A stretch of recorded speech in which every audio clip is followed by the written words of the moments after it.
Hello, I'm here today with my friend Sergey. Today is April 25th, 2015, and he would like to tell the public a story about his relative. And I think it's noteworthy. We need to hear about his story and see if we can help.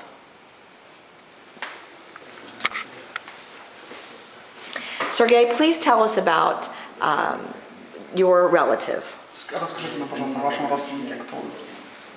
Я хочу рассказать об Александре Костенко. His name is Alexander Kostanko. Александр Костенко, житель Симферополя, 1986 года рождения. He is the citizen of Simferopol, which is Crimea. He was born in 1986. Бывший работник милиции украинской, старший лейтенант. He is the ex-worker of police. He used to be a lieutenant. Во время, когда начались события на Майдане, Александр Костенко уехал в Киев и возглавил крымчан, которые протестовали против режима Януковича в Украине. When Maidan took place, he was the leader for a group of people from Crimea who were against authority of Yanukovych. После победы Майдана Александр Костенко продолжал возглавлять работу самообороны, вообще в структурах управления самообороны Майдана. After Maidan won and overcame, he continued to be the leader of this group of people. Был причастен к возникновению создания батальона Крым. He took part in organizing the battalion Crimean or Crimea. Александра выкрали с территории Украины. Alexander was kidnapped from Ukraine и вывезли на территорию Крыма. And they took him to Crimea territory. When was he kidnapped? Когда его выкрали?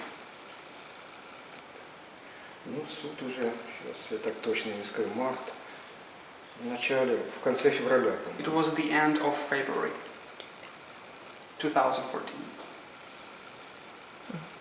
And so where presently is your nephew? Где в данный момент находится ваш племянник? Сейчас Александр Костенко находится в ФСБ города Симферополя. Сейчас в данный момент идет суд. Right now, the court takes place, and he is currently in Simferopol prison. And what has he been charged with? За что ему предъявляют? Инкриминируют ему, что он лично нанес увечья прапорщику Симферопольского Беркута 13 февраля 2014 года на Грушевского. They charge him for wounding Crimea's Berkut, which is the kind of police that was under Yanukovych authority. And it happened February 13, 2014, and they say that he wounded him personally. And did he do this? Он действительно это сделал? Исходя из того, что было на Майдане, могло быть все. Люди противостояли милиции. Considering what took place in Maidan, everything could be because people were standing against police. То, что он лично этому прапорщику, когда все были в балаклавах, столкновения были по несколько тысяч людей с одной и с другой стороны, это просто нереально.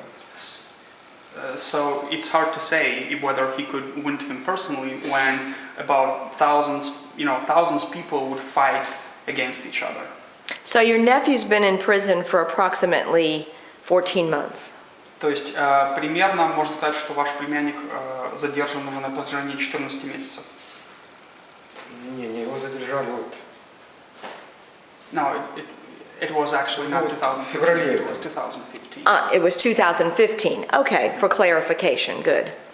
Okay. Do you know how he's been treated while he was in prison? Вы знаете, как с ним обращались, пока он в тюрьме? На суде он отказался от своих показаний, сказал, что все показания под пытками, у него рука от плеча до пальца вся в гипса, разбита голова. Первый раз появилась фотография в интернете с поломанной рукой, сейчас руку вырезают, просто одно лицо.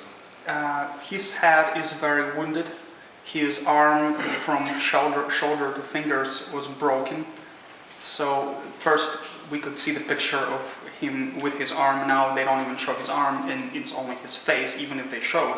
And in a court, he said that he does not confirm whatever he said before, because whatever he said, whatever he acknowledged or recognized, was because they tortured В him. интернете есть обращение Александра к людям, письмо, если он это передал письмо, он там все объясняет. There was a letter that he wrote and somehow was able to send to people and to explain what actually is going on. Has anything happened to any of your other family members? Случилось ли что-то с кем-то из других членов семьи? Отец Александра, Федор Костенко, поехал в Киев давать интервью европейским правозащитникам.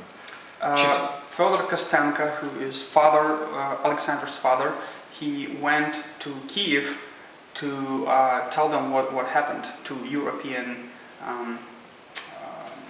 authorities. And he wanted to tell what's going on.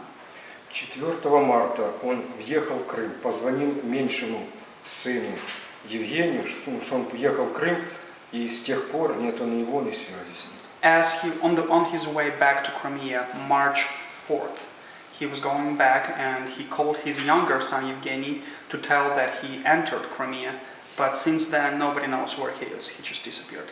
So he's been missing since March 4th, 2015. То есть о нем ничего не известно с марта 2015 года. 4 марта. Yes. Okay. And we have no idea where he's at. И нет никаких предположений, где он. Ну, все люди, я думаю, думающие, связывают только с одним, с делом его сына. Well, all people who, able to think, they of course understand that it's in the context of his son case. And if your nephew is tried in Crimea, what might happen to him? Tried, put on trial. Поскольку, если ваш сын в Крыму будет осужден, как вы думаете, что будет дальше? Ваш племянник, простите. Я думаю, что он будет осужден по-любому, потому что его просто не выпустят. I think they will not let him go. He will be condemned or trialed anyway. Ну, я не знаю, я так думаю, что судьба всех диссидентов, что пока будет вся власть, его просто с тюрьмы не выпустят. Вернее, ихняя путинская власть. I think that Реально русский мир это Путин. I think this is the real Russian world, what they call Putin's world that they carry, and until it is there, until there's Putin with his vision, politics, they will not let him go. What are you asking for today? В чем ваша просьба на сегодняшний день? Моя просьба по мере возможности поднять, чтобы люди узнали информацию, поднять по возможности больше людей, по возможности, понятно, освободить его не освободить, но хотя бы попытаться. My request is to try make it known and to raise as much people as possible maybe and to help him. I realize that probably they will not let him go, but it's worth to try. Okay. Any last comments you'd like to make? Есть что-то еще, что хотели сказать? Хочу сказать, что люди в мире, американцы поняли, что русский мир, это реальное лицо русского мира, что это касается всех, не только нас в Украине. Это то же самое было, что Вторая мировая война. Путин тот же Гитлер. I want to tell to the whole world and to America just that everybody understands, that you must understand that this is the real face of Russian world and of Putin's politics. And it's not only about Ukrainians right now, it's about the whole world, because it may be the Third World War, and it's like Hitler. He's like Hitler. Мы живем в глобальном мире, если мы напрямую косвенно касается каждого. And because we live in a global world, it concerns everybody.